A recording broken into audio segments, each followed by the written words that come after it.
Her paintings have a distinctive one-of-a-kind style. Her unibrow has become iconic.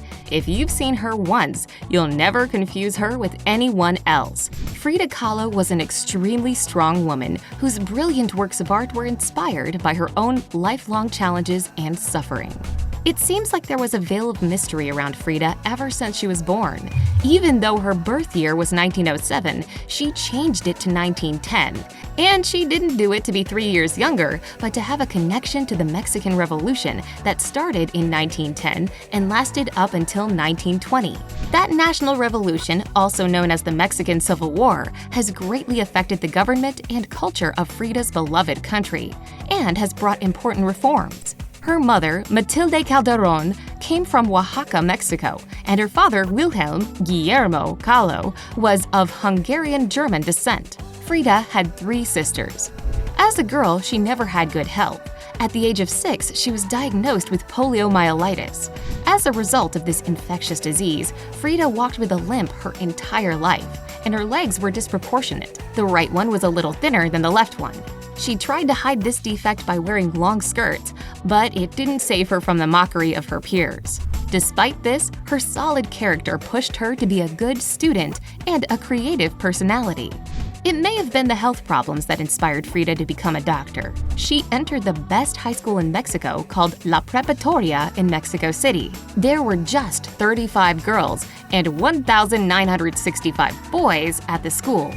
Unlike her former classmates, students at La Preparatoria were creative and active like Frida, so she made some loyal friends. They called themselves the Cachuchas, after the caps they all wore, and took part in political debates and organized pranks. Frida, famous for her bursting energy, was one of the leaders of the group.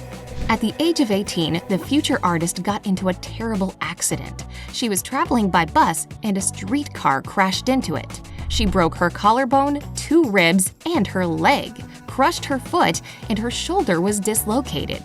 But probably the most painful were the injuries to her spine and pelvis that broke in 3 places. Her injuries were so extensive, the doctors didn't think she would survive. But a strong spirit like Frida couldn't be crushed. She was unconscious for several weeks, and when she woke up, she immediately asked her father to buy her art supplies. He was the person who designed a special stand for her so she could draw lying down, and also put a huge mirror right above her. The first painting she drew after the accident was the bus. She drew it with a pencil. She said many times that drawing gave her life power, and it was the thing, along with her relatives, that helped her recover. Unfortunately, if you think she only suffered physical pain, you'd be wrong. Frida herself said, "There were 2 accidents in my life. One was when a bus hit a tram, and the second was Diego." She met Diego Rivera several years after the accident. Frida had just started drawing and decided to show her work to a respectable and experienced artist. He thought her work was very good, and something clicked between them. The couple got married in 1929. She was 22 and he was 43. He was not the most handsome man, quite plump, but extremely charming. The extravagant couple had a nickname, the Elephant and the Dove. Diego was never a good husband. 2 of his previous marriages ended because he cheated. His 3rd marriage was not a happy exception. Frida was aware of her husband's numerous love affairs, but she didn't confront him. Maybe it was revenge when she had an affair with a revolutionary named Leon Trotsky, who found shelter in their house. According to some, she also had affairs with the poet Vladimir Mayakovsky and the Mexican singer Chavela Vargas.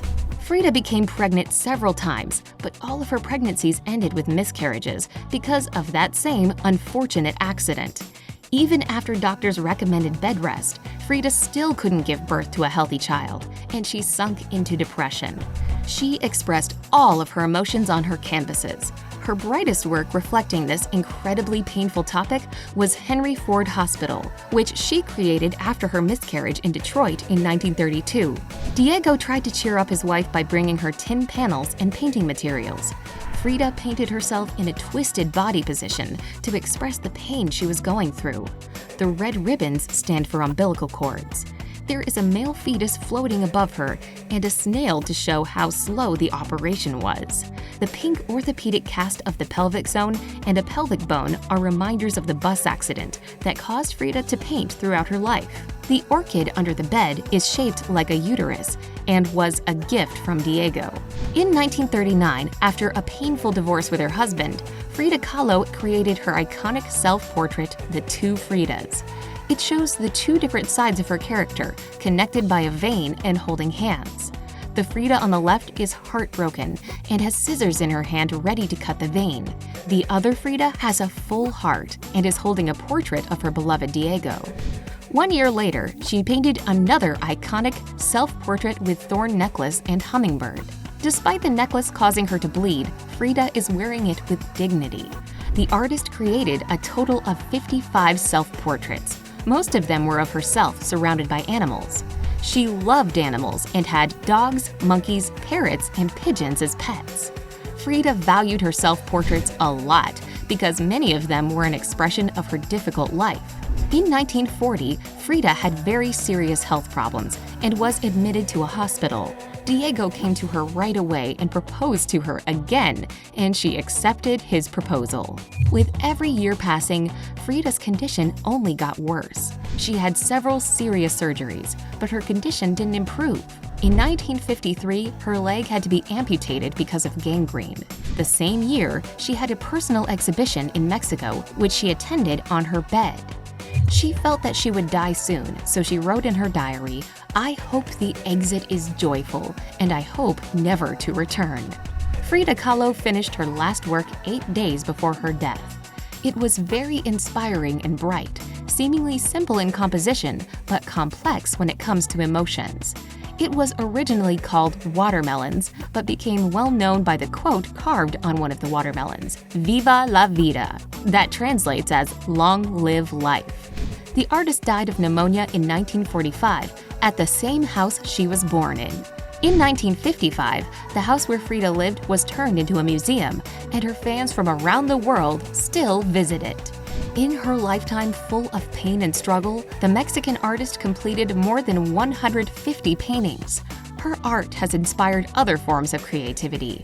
For example, her iconic The Broken Column actually inspired Jean-Paul Gaultier to create the costume for Mila Jovovich in The Fifth Element. Movies have been made about her, including the wonderful film Frida with Salma Hayek as the leading role. She inspired books, and even music has been composed in her honor. The legacy of this diverse personality and incredibly strong woman still lives on today. Do you like Frida Kahlo's style? Let me know down in the comments. If you learned something new today, then give this video a like, share it with your friends, and here are some more cool videos to check out from the bright side of life.